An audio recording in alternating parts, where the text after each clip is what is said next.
ఓం నమ శివాయ. శ్రీ విష్ణు రూపాయ నమః. శ్రీ విశ్వవసునామ సంవత్సరం అనగా 2025 ఉగాది.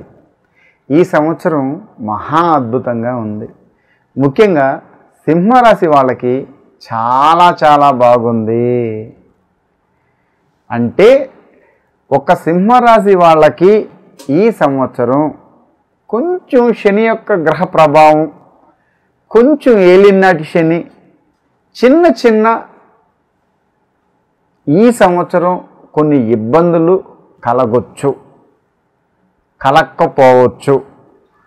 కానీ ఈ విశ్వవసునామ సంవత్సరం సింహరాశి వారు మీరు చెయ్యవలసిన చిన్నపాటి రెమెడీ ఏంటంటే గోపూజ.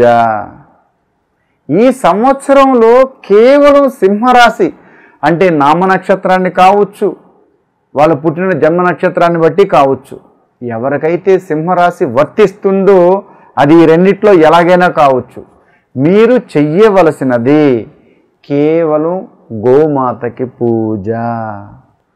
మీరు గోమాతకి ఏ రోజైనా పర్వాలేదు వారంలో, కానీ వారంలో ఒకరోజు తరచు, ఈ సంవత్సరంలో కనీసం వారంలో ఒక్కరోజన్నా, కుదరకపోతే వారంలో ఒక్కరోజన్నా ఖచ్చితంగా పెట్టుకోవాలి, తప్పదు. లేదంటే నెలలో 3 వారాలన్నా మీరు చేయవలసింది ఏంటంటే ఎక్కడైతే గోమాత ఉంటుందో గోమాతకి అరటిపండు మీ చేతి గుండా తినిపించండి. లేదు అంత గరిక పచ్చగడ్డి గోమాతకి తినిపించండి. వీలున్నంత వరకు గోమాతకి అంత పసుపు పూసి కుంకుమ బొట్టు పెట్టండి. తన పృష్ఠ భాగానికి కాస్త నమస్కారం చేసుకోండి. వీలుంటే తన పాదాలకి పసుపు పూసి కుంకుమ బొట్లు పెట్టండి. మీరు గోవుకి ఏ పూజ చేసినా మీ పాదరక్షకులు మీరు ధరించరాదు, చెప్పులు తీసేసే పెట్టాలి, గుర్తుపెట్టుకోండి. అయితే వీలున్నంత వరకు పొద్దున్నే నిద్రలేసి తలస్నానం చేసి మీకెక్కడ ఈ విశ్వవసునామ సంవత్సరంలో సింహరాశి వారికి ఏ ఆటంకాలు, ఏ ఇబ్బందులు, ఏదీ కలగకూడదు అని అనుకుంటే మీరు ఈ సంవత్సరం మీరు వశం చేసుకోవాల్సింది గోవునే. ఈ పృథివీ భూమండలంలో సమస్త దేవతలు ఆ గోమాతలోనే ఉంటాయి. కనుక ఈ సంవత్సరం సింహరాశి వారు గోవుని పూజిస్తే మహా అద్భుతంగా ఉంటుంది. వాళ్ళ పనుల్లో ఆటంకాలు ఎక్కడా ఉండవు. ప్రమోషన్ రావాల్సి ఉంటే ఖచ్చితంగా ప్రమోషన్ వచ్చేస్తుంది. ఎవరికైనా జాబ్ లేకపోతే గోవుని పూజిస్తే జాబ్ వచ్చేస్తుంది. ఎవరికైనా పెళ్లి కాని వాళ్ళు పెళ్ళి అవ్వాలనుకుంటే పెళ్ళి అయిపోతుంది.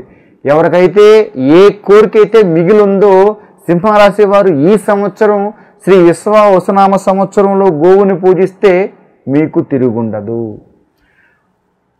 ఈ సంవత్సరం అనగా శ్రీ విశ్వవసునామ సంవత్సరంలో సింహరాశి వారికి చిన్నపాటి ఒడిదుడుకులు, ఇబ్బందులు, సమస్యలు ఈ సంవత్సరం ఉన్నాయి.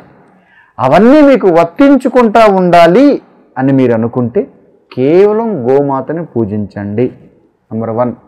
నంబర్ 2, మీరు నవగ్రహాలు ప్రదక్షిణలు ఎక్కువగా చేయండి. అంటే ప్రతి శనివారం నాడు కాస్త తాంబూలం తీసుకుని వెళ్ళి నవగ్రహాల దగ్గర పెట్టి నవగ్రహాల చుట్టూ 9 ప్రదక్షిణాలు చేయండి. వీలున్నంత వరకు తీర్థయాత్రలు చేయండి, నదీ స్నానాలు చేయండి. ఈ 3 సింహరాశి వారు శ్రీ విశ్వవసునామ సంవత్సరంలో మీరు చేస్తే రాజయోగం, తిరిగి చూడరు. మీరు ఇంక చేయవలసింది ఏం లేదు. ఈ చిన్నపాటి గోపూజ, నవగ్రహాల చుట్టూ తిరగడం, నదీ స్నానం, తీర్థయాత్రలు చేయండి. అన్ని బలాల కల్లా దైవ బలం గొప్పది. కనుక ఈ ఒక్క చిన్నపాటి రెమెడీ చేసి మీరు చూడండి. చేస్తూ ఉంటేనే మీకు అర్థమైపోతూ ఉంటుంది. కరెక్ట్గా ఒక 1 మంత్ చేసి చూడండి. ఇక నెక్స్ట్ మంత్ నుంచి మిమ్మల్ని ఎవరు చేయొద్దని చెప్పరు, మీరే చేసుకుంటూ వెళ్ళిపోతారు. ఎందుకంటే మీరు ఆ పూజ చేసిన తర్వాత నవగ్రహాల చుట్టూ తిరిగిన తర్వాత మీ మైండ్ ఎంత పాజిటివ్గా ఉంటుంది, ఏ పనులు పెండింగ్ పడవు, అనుకోని పనులు అయిపోతూ ఉంటాయి. అందుకని మీరు నేను చెప్పే ఈ పూజలో ఏ పోస్ట్ పని చేయకుండా ముందుకెళ్తారు. కనుక శ్రీ విశ్వవసునామ సంవత్సరంలో సింహరాశి వారు నేను చెప్పిన ఈ చిన్నపాటి పూజా విధానం పాటించి మీ జీవితం సుఖమయంగా ఉండేటట్టు మీరు నిర్ణయించుకోండి. కృష్ణార్పణమస్తు.